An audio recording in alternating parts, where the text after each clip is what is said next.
what that music say? Yes, sir, Amos. That music say, good health to all from Rexall.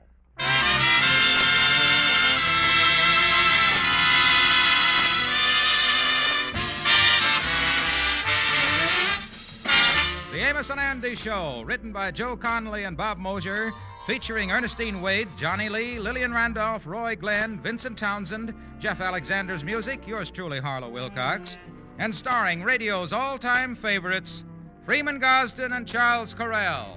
Amos and Andy.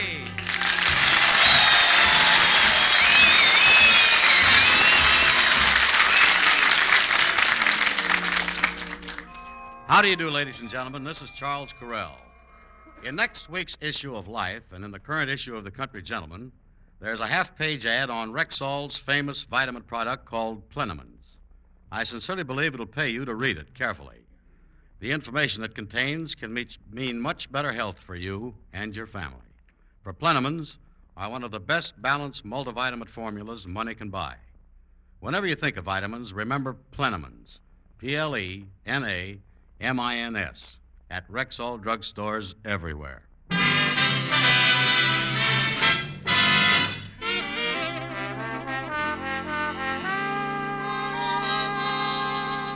Well, a new apartment hotel, the Wentworth Arms, has just opened in the neighborhood.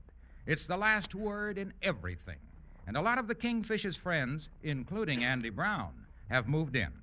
The Kingfish's wife, Sapphire, spent the whole day over at the new hotel. And when she got back home, she had some news for the Kingfish. George, you know that new hotel they built over on the boulevard? Oh, yeah, they put up a beautiful place. You know, George, it's got 372 rooms. They built a regular palace. Well, today I got you a job over there as a waiter. How could anybody put up such a miserable dump, huh? Now, George, it's all settled. You is going to be a waiter, and I'm going to be a chambermaid. Well, wait a minute here, honey. Why, Andy's living over there, and I would be disgraced doing that. George, we needs the money, so we're taking the job. Me, a Stevens, a waiter. Think of the stigma on my family name. What would my dear old daddy have said if he'd known his darling boy wound up as a hash slinger? George, what is you talking about? Your papa wasn't no better than you is. Now, wait a minute here. So happened my father was a man who was looked up to and admired. Don't forget he spent 4 years in medical school. I'll say he did. He was the best exhibit they ever had. Well, at least it was all for science. He didn't join no freak shows like some of your relatives. George, none of my family was freaks. What about your cousin Florentine? Last Christmas, we had to send her 4 earrings. Now, Wait a minute. There's somebody at the door. I'll get it. Telegram from Mr. Stevens. Thank you. Didn't even wait for a tip. I guess he'd been here before. who's the telegram from, George? Open it up. Well, it can't be from any of your relatives that didn't come collect. Let me see here. Holy mackerel. Sapphire is from my wealthy great-aunt Harriet. She's arriving in town tomorrow to visit us. Honey, we in big trouble. What do you mean? Well, now I'm going to tell you, I've been writing her all these years how well I've been doing here in New York City. Well, what in the world has you done that for, George? Now she's going to find out you's a bum. Well, I was looking out for our future. You see, she's got a big business in Chicago, and she goes around visiting all the relatives, looking for the right man to take over when she goes on. Well, George, when she finds out that we is a waiter and a chambermaid in the Wentworth Hotel, there goes our future. What you gonna do? Well, I don't know, but I done worked all these years to get my foot on the gravy train, and I tell you at this late date, ain't nobody gonna sidetrack my giblets. I tell you that.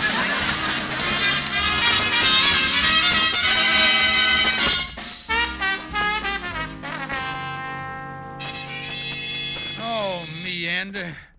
Great Aunt Harriet gets into town this evening. Yeah, and tomorrow you and Sapphire starts that job at the Wentworth Arms, huh? And lucky that you ain't got no relatives to bother you like this, you know it, and worry about it. Yeah, well, I didn't have no big family to start with. And a couple of years back, when my Uncle Henry fell in the jute mill at the state pen, it stripped my family tree clean as a whistle. Yeah, I tell you, Andy, I got to think of something. Well, Well, see, you told her you was a big shot, and I remember them big shots is always taking trips abroad and everything like that. Yeah, say, wait a minute, Andy. Yeah, you done hit on something there. I got it. Look here. At supper tonight, I'll tell Aunt Harriet that me and Sapphire embarks tomorrow on the Queen Mary for Paris and London. Yeah, tell her you was barking all over the place. And then she'll pack up and leave, you see. She'll never know that me and Sapphire is working as a chambermaid and a waiter at the Wentworth Hotel. Yeah, but wait a minute. Is Sapphire going to go along with this? Oh, she got to, Andy. She knows how important it is. You told that old gal, though, you was a real big shot up here. Ain't she going to expect to meet some of your society friends? Well, Andy, you may be just a big fat crumb, but tonight you is going to be the whole upper crust. You.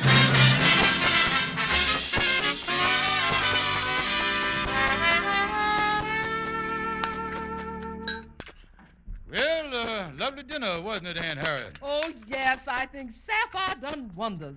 Especially when you tell me your butler and cook is off tonight. Oh, yeah. And on top of that, we caught the upstairs maid working downstairs, and the downstairs maid working upstairs.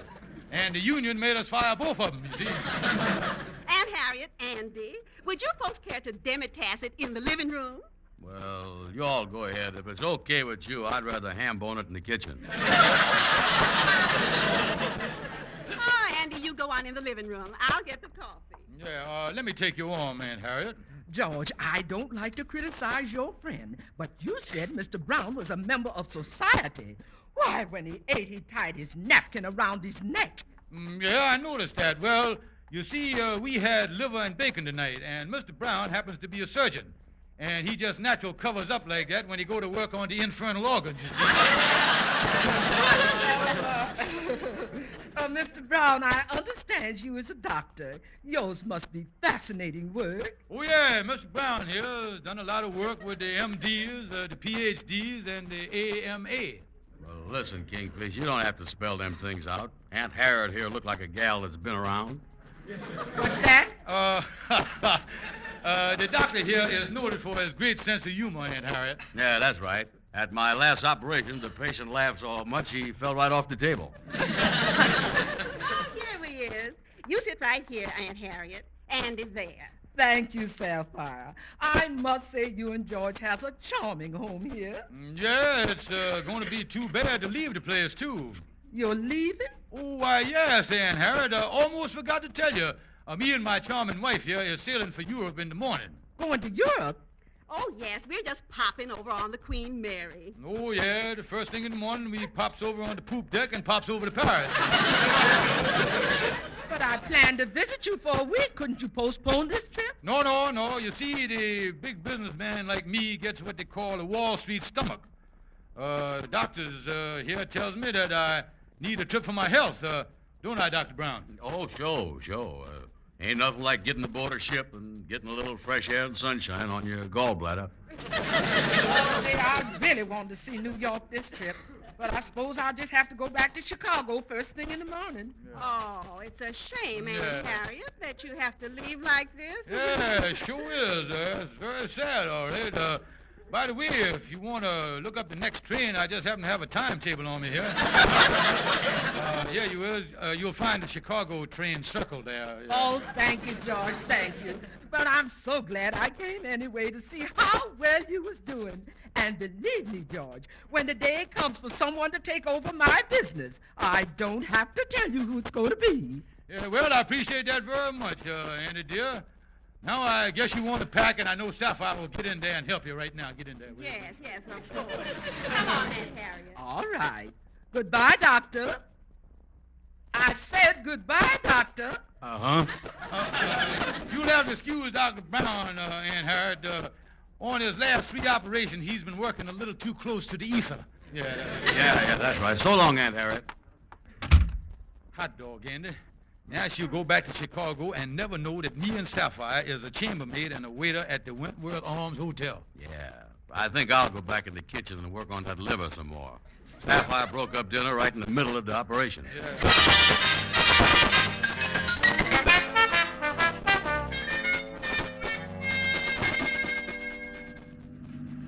That's right. right, driver. I want to go to the Grand Central Station. I'm catching the 9:15 back to Chicago.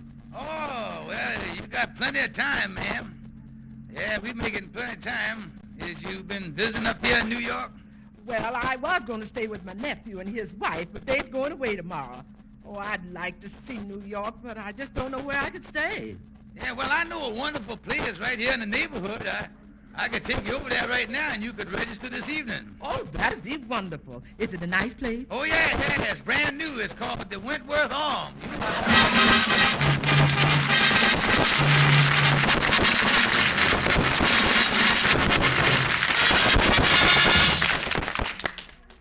Good evening. This is your Rexall family druggist. And this evening I have a surprise for you. Standing beside me is Mr. Justin Dart, president of the Rexall Drug Company. He is here because he wishes to deliver personally an important message to Rexall family druggists everywhere. I know that all of the members of our vast Rexall family realize the importance of participating in next Tuesday's election. Voting is more than a privilege. It's a sacred obligation of all who enjoy the greatest blessing on the face of this troubled earth, American citizenship. As leaders in your communities, I ask you to urge your employees, your friends, and your customers to vote next Tuesday. Rexall druggists can render no greater service to their country. Thank you.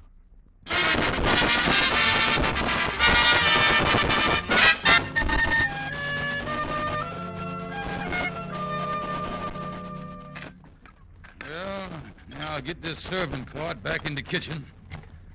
Well, it ain't gonna be bad being a waiter here at the Wentworth Arms. Especially as they got me on room service. After all... George, I got to talk to you right away. Hi there, Sapphire. You don't look bad in your chambermaid uniform there. Yeah, real chic there. The way that little cap covers up your bald spot on top of the head there. Never mind that, George. Who do you think I've seen in the hall? Great Aunt Harriet. Great Aunt Harriet? Yes. Holy smokes. Sapphire, did she see you? No, I ducked quick. But I found out from the desk she's registered in room 411. 411, holy mackerel. You know, I picked up some breakfast dishes from there an hour ago, and I noticed there was an upper plate on the dresser. You know, I had a funny feeling at that time that I had seen them choppers grinning at me someplace else. George, what are we going to do? She thinks we came for Europe. Oh, me? If she sees us working here, my chances of getting a big job with her company is gone forever. But I don't know what we're going to do. Well, now, look, honey, tomorrow's our day off. If we can just get through the day without running into her, I tell you what, I'll work out something. Andy's staying here in the hotel. Maybe he can help me. All right, George, but we just can't run into her today. Oh, me. How could such a horrible thing happen to such a good, honest, clean-living couple like us? I just...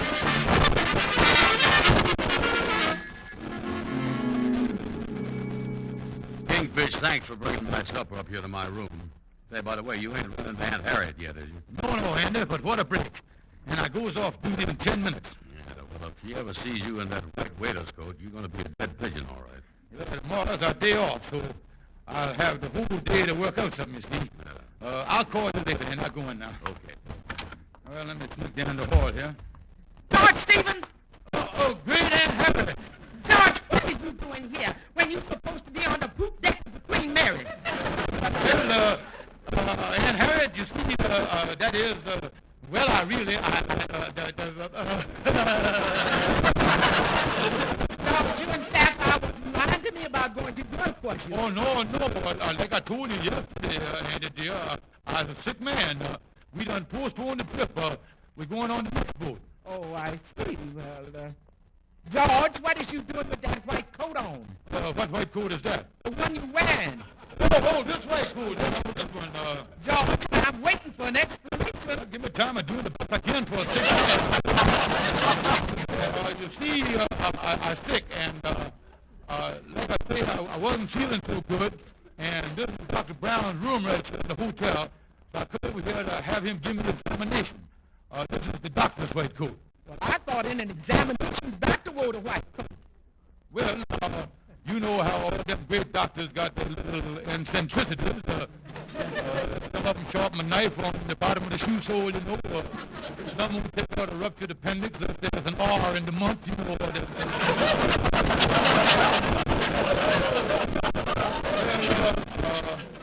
Dr. Brown got Hitler and centricity too. When he makes examination, he puts the white coat on the patient and he takes off his clothes. You see, that's what he you'll have to excuse me, Harriet. The doctor just give me a streptomycin tablet, and I won't run home before the thing starts micing on the right here in the lobby. You see, I'll call you later. So long, so long. Goodbye. I forgot about Dr. Brown living here at the hotel. George must really be sick. I never heard anyone that delirious.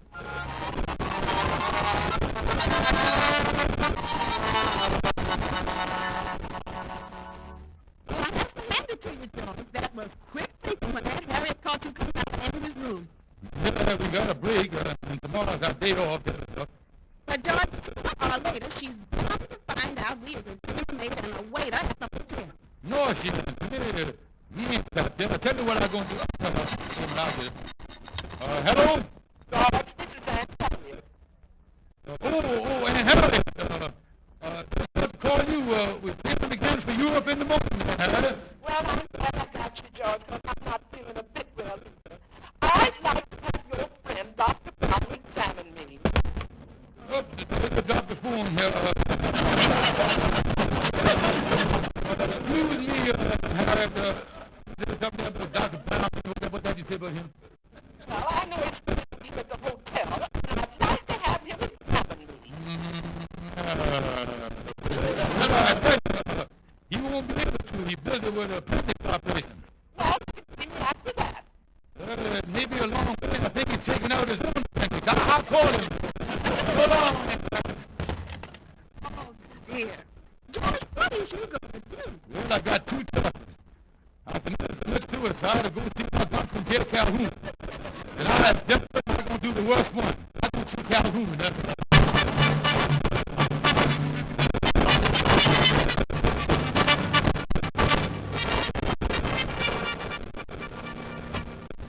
Oh, Calhoun, I'm glad you got back. I've been waiting here in your office for an hour. When in the world did you get? I didn't go, baby.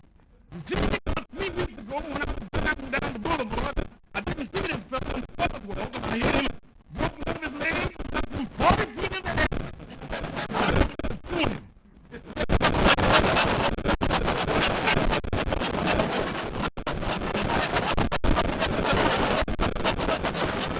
Wait a minute here. You not getting 40 feet in the air. On what ground did you do him? Leave this one an accident.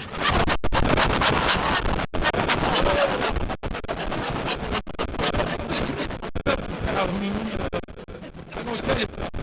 Something has done backfired on me. Here's the story. I done told my Mr. Harriet that I was a doctor. And then I see one Dr. Brown with Canada. He was appointment with him at 3 o'clock in the windmill's arms. I can't go through with that. When I waited, there's only one thing to do. You got to get out of that hotel and examine him. Well, if I get into the hotel, all my trouble is with sure. But how am I going to do it? How am I going to get into it? Well, then I'm waiting. I'm waiting. The phone the hotel with numbers that I will get. Like a gambler. Get the pool shop. Pool shop. It was moved in here. She is deaf and in the side pocket. I tell you what, you can help me too. Yeah, this is the rest of the place. It's a great idea, Captain. Yeah, now you get up there and do the rest. I don't have a long day to go. Oh, yeah, you can get them up. Right up the back, you want to throw the thing. But I didn't stand down for that. Yeah, oh, you didn't, huh? No, sir. I didn't get up to the justice. No, that's the best.